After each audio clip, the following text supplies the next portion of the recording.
The El Nino phenomenon is expected to peak during the summer of next year. How is water concessionaire Manila Water preparing for this? Remus Macasero is on the line. Remus, go ahead. Manila Water is prioritizing early interventions as the threat of El Nino looms over Metro Manila.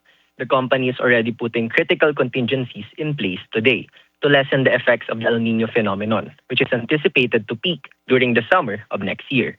Manila Water highlighted alternative major water supply systems that will serve its concession area, the Wawa-Tayabasan system and the Laguna Lake system, as it shifts away from a single source reliance.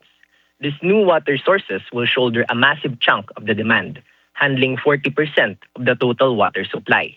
This strategy lessens the region's dependency on the Angat Dam and ensures that millions of consumers are protected from sudden drops in dam water levels. The company expects the East Bay Treatment Plant Phase 2 to produce 200 million liters of water per day by September 2026. The Kaisakat Treatment Plant will add to that capacity, with a target to produce another 220 million liters per day by October 2026. Manila Water is also actively optimizing existing facilities, like the Wawa Calawis Water Treatment Plant and the Laguna Lake Cardona Water Treatment Plant, to maximize its system readiness. Contingency assets are also part of the plan, utilizing deep wells ready to provide 50 to 118 million liters of water per day.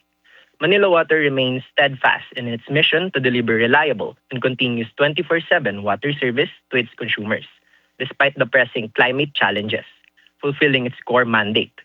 The company will also strictly maintain its non-revenue water below 15% to prevent unnecessary water loss, assuring the public of its preparedness. Mai? Thank you, Remus Macasero, reporting.